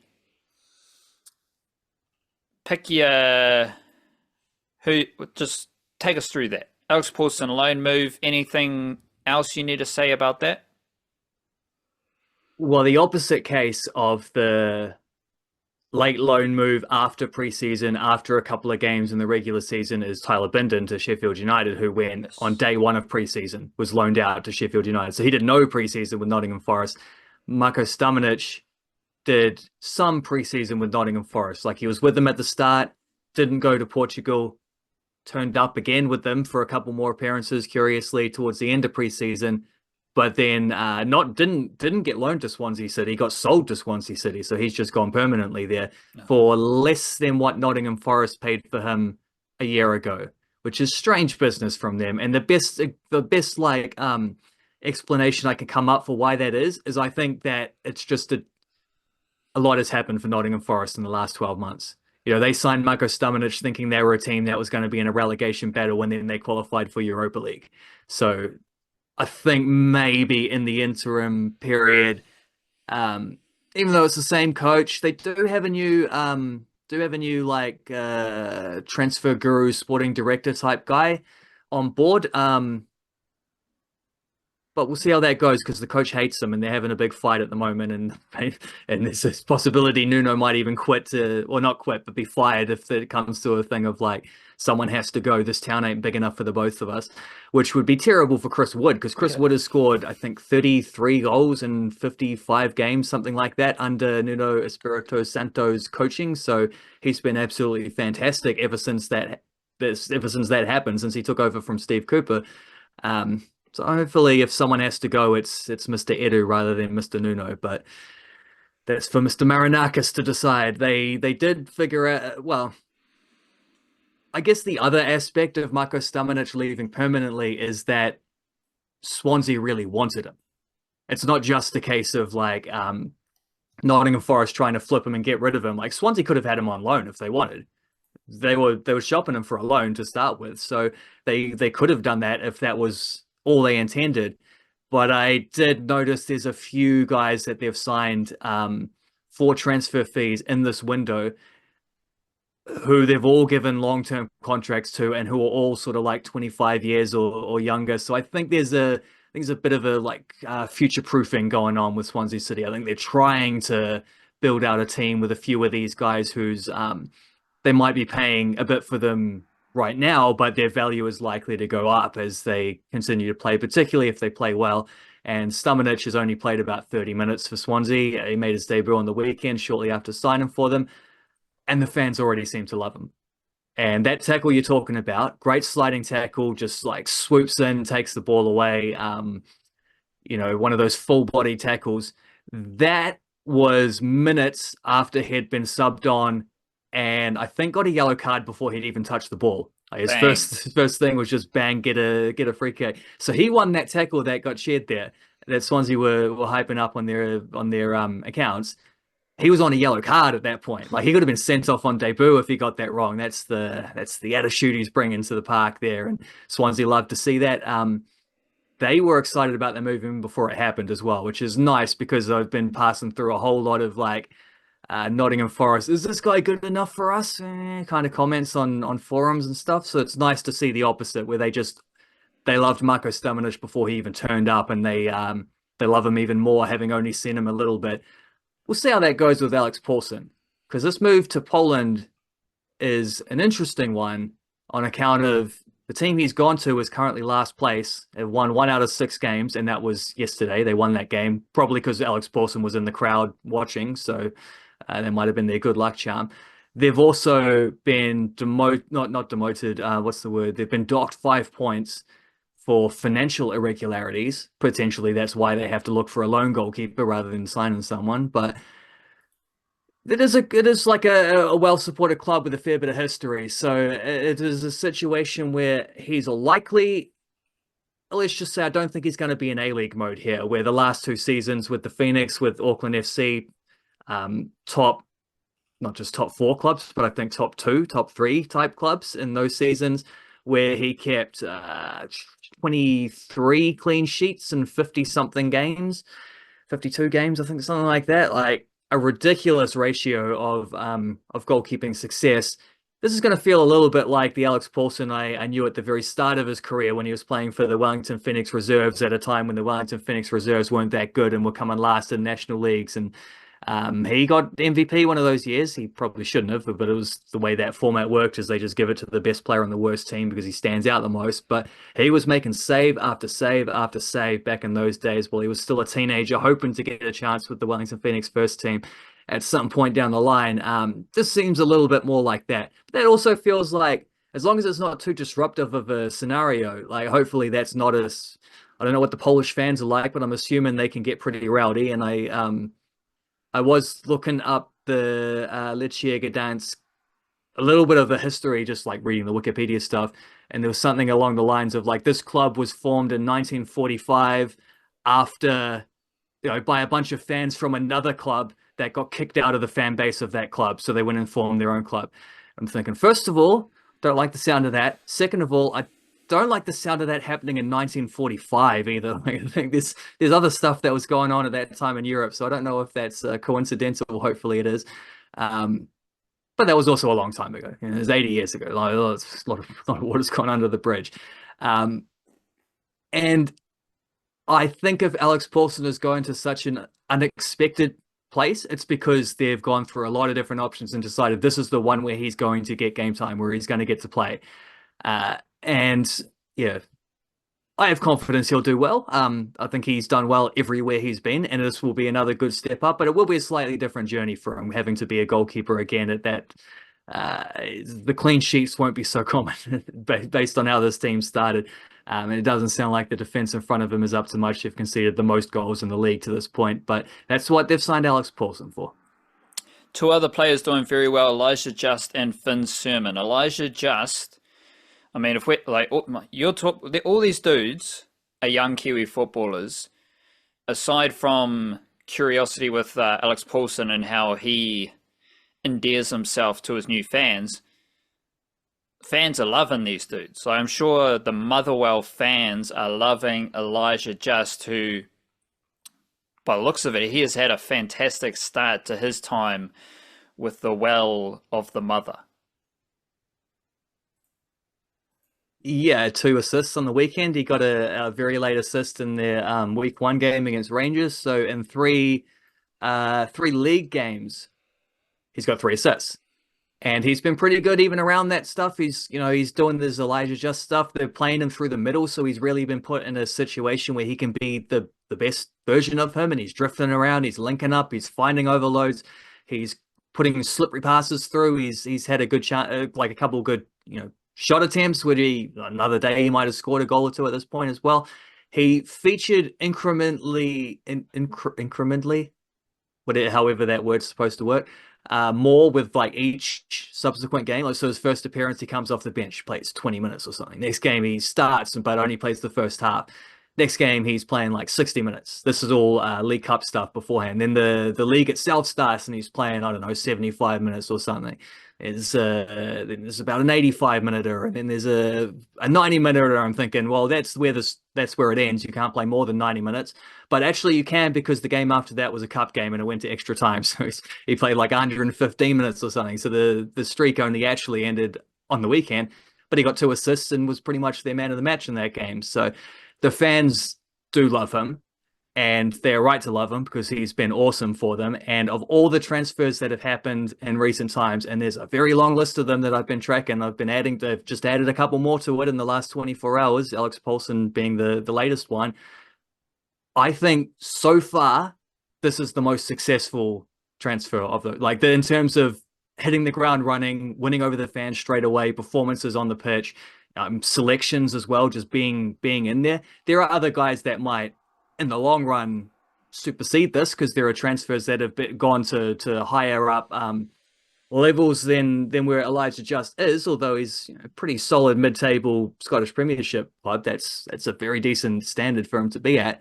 But just, judging purely on the first month or two of the football after the transfers, no one's had a better impact than what he's done right now. By Finn Surman, if you stretch it out to the entirety of the year, he's been pretty spectacular too. Happy to know he still leads the MLS for defensive clearances. No one's catching him there. And Michael Boxall is up to 4, so 2 of the top 4 defensive clearers in the MLS are Kiwi centre backs. Guess who plays each other next week? Ooh. It's Portland versus Minnesota. Well, it's actually Minnesota versus Portland. I think it's being played in Minnesota. Michael Boxall captains Minnesota United. Finn Surman doesn't captain Portland Timbers, except for the other day against San Diego when he did captain Portland Timbers. There's the first time he's been given that honor. I counted 7 different captains that they've used this season, so there's a bit of shuffling going on around the team. And except for Finn Surman, who's played the most minutes of any player in that squad, he has been. There was probably a little bit of a dip recently from the team as a whole, but obviously Surman within that, if the team's conceding goals and not getting results, he's going to have suffered a little bit from that. But he was outstanding in the 0-0 draw as captain away against San Diego, who have the second best record in all of MLS and would have had the best record if they'd been able to score a winning goal, but they couldn't because Finn Surman helped lock them down as captain. I don't know if he'll get to keep the armband for next week, but if he does, that would mean Captain Surman against Captain Boxall, 2 New Zealand captains in an overseas league. I know that's happened at least once before because it happened with Abby Erceg and Ali Riley in the American women's competition. That certainly, it might have even happened a couple of times. I'm struggling to think of another example where 2 New Zealanders, it's fairly rare not that rare, but fairly rare that you get to play against another New Zealander at all. It's definitely rare that the New Zealander would be captaining a team in an overseas league like that, and it's especially rare where you might have 2 of them at once. I do recall a situation where Finn Surman's coach, Phil Neville, captained Everton against his brother Gary Neville captaining Manchester United once upon a time. So Phil Neville might have a few tips on how to do that against your mate, like when to not shake hands. Oh, I actually, come to think of it, I remember one in the New Zealand National League last year where the Morton sisters captained against each other in the Women's National League, and I can't remember who it was. I think it might have been Sarah did the old like fake handshake. Shake hands with the ref, shake hand with the player, pull it that too slow. Bit of a laugh, but yeah, to see that in a professional environment would be something crazy. I can only remember one instance of that before in the years I've covered the sport, and that was the Erceg Riley one. I'm hoping for that on Sunday, I think it is. But if not, they're still guaranteed starters. So you're still going to get action at both ends from Surman versus Boxall. It's finished with a weekly dose of Kiwi cricket, and we'll definitely be talking a lot more cricket on the bonus podcast that we deliver through Patreon and Substack. So if you're enjoying our Kiwi sports coverage, join us on Patreon or upgrade to a paid Substack subscription and access our bonus podcast, where I think we'll get much deeper into the New Zealand A squad that was named to tour South Africa and any other cricket bits that pop up. We did have news out of the Blackcaps camp that Will O'Rourke is going to be out injured for a while. He's got a bad back. Comes from a long line of bad backs. So he's out. Glenn Phillips is still out injured. Finn Allen's still out injured. Mitchell Santner may or may not be injured for the games against Australia, which happen at the start of October. The New Zealand A tour to South Africa starts this Saturday. So I better get cracking on my tour preview. And that goes till like mid-September. So I would expect some of the players, now this is a bit weird, like New Zealand cricket, both of their New Zealand A squads, this is the Bangladesh squad, Blackcaps, headline New Zealand A squad for Bangladesh. This is South Africa squad, 10 Blackcaps, headline youthful New Zealand A squad for South Africa tour. Personally, I don't care about the Blackcaps in the New Zealand A squad, I don't even think like it's worth celebrating. Like it's kind of like a demotion. Yeah, I think it's good development, and this is part of New Zealand cricket doing their good development because Mohamed Abbas, Ashok, Fisher, Foulkes, Hay, Bevan Jacobs, Reece Mariu, they're all playing lots of cricket. Games with the Blackcaps, games overseas. New Zealand A tour to Bangladesh, New Zealand A tour to South Africa. That's all good stuff in managing how they develop into international cricket. I just don't think it's the most important thing for a New Zealand A squad. But that's just me being pedantic. The good news, I think, is when we're looking forward to that Australia series, those guys will be going to like a Zach Folks, a Bevan Jacobs, maybe even Mohamed Abbas. Those dudes are coming off cricket into that South Africa series, so that's going to be useful. In the newsletter yesterday, I did cover the players who have been in both New Zealand A squads. Joe Carter, Nick Kelly, Zach Folks, Mitch Hay, Reece Mariu, Mohamed Abbas, Ben Lister, Josh Clarkson, Eddie Ashok, Dale Phillips, Jaden Lennox, and Curtis Heafy. They're going to be in both New Zealand A tours. The new players for this from Bangladesh to South Africa. So Matt Boyle, Dean Foxcroft, and Christian Clark drop out of the squad. Christian Clark was mentioned as having an injury. No mention of Matt Boyle and Dean Foxcroft. In come Bevan Jacobs, Matt Fisher, and Simon Keane. Simon Keane's like a like for like replacement for Christian Clark as a seaming all-rounder. And I think Dean Foxcroft, given the role he was playing in Bangladesh, him and Matt Fisher is a bit of a spin for seam situation. And Bevan Jacobs is a better batter than Matt Boyle, so that's all good. Boyle and Foxcroft might be a bit unlucky. Maybe they've got other stuff happening, but given that Fisher just made his test debut and Bevan Jacobs is awesome, I think those are pretty sensible selections. And of course, the doom and gloom about T20 cricket, well, Bevan Jacobs is playing for New Zealand A ahead of T20 tournaments. So obviously T20 cricket has taken over the world.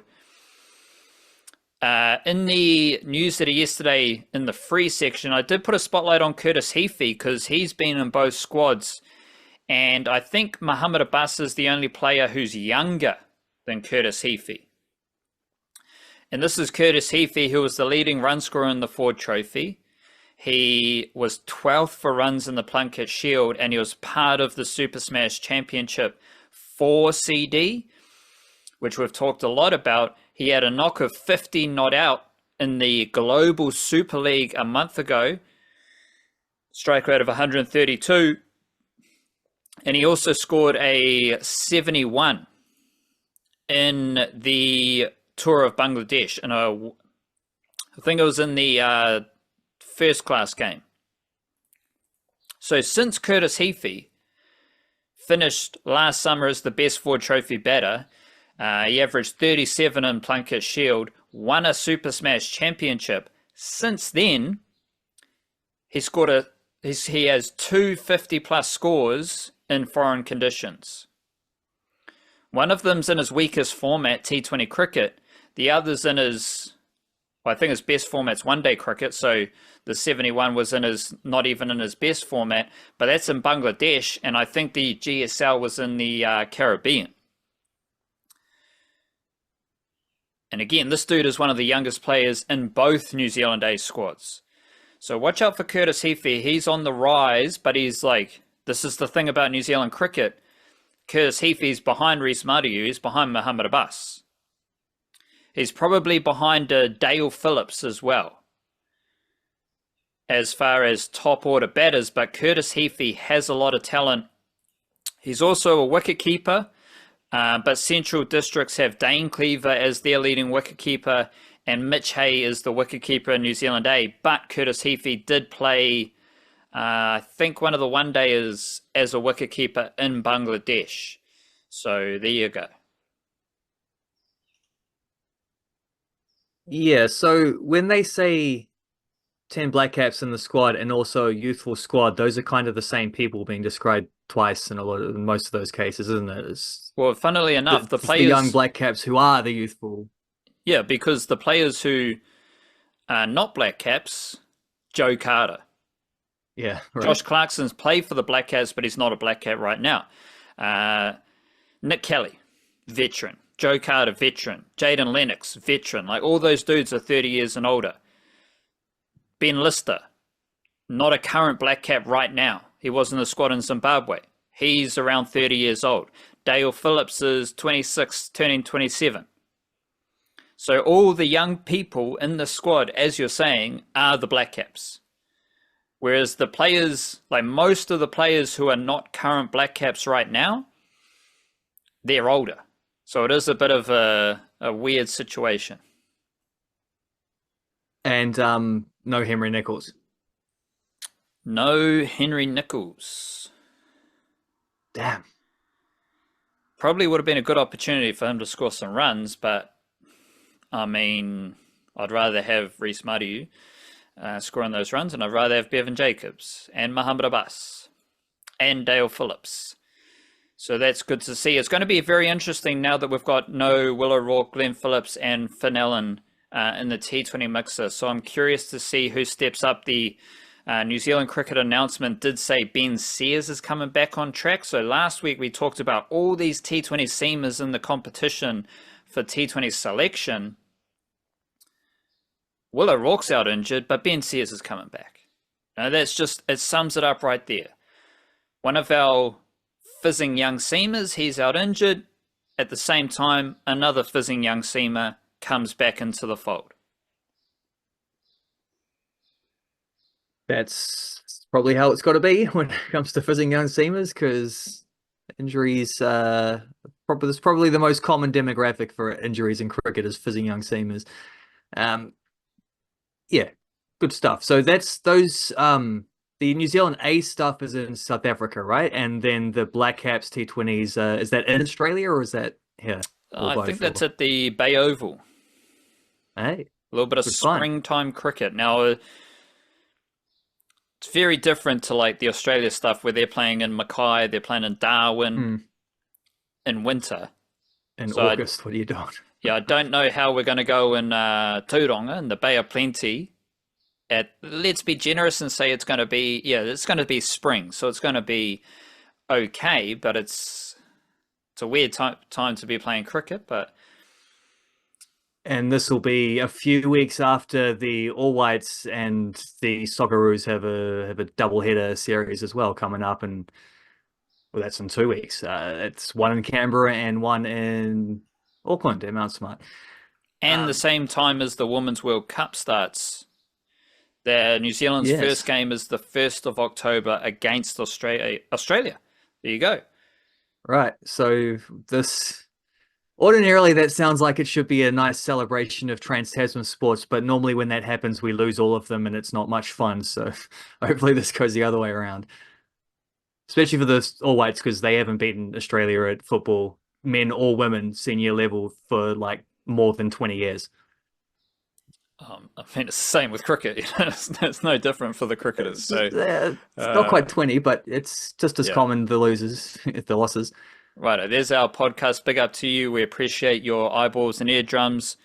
Look after yourself. Stay beautiful. Kia kaha. Chur chur.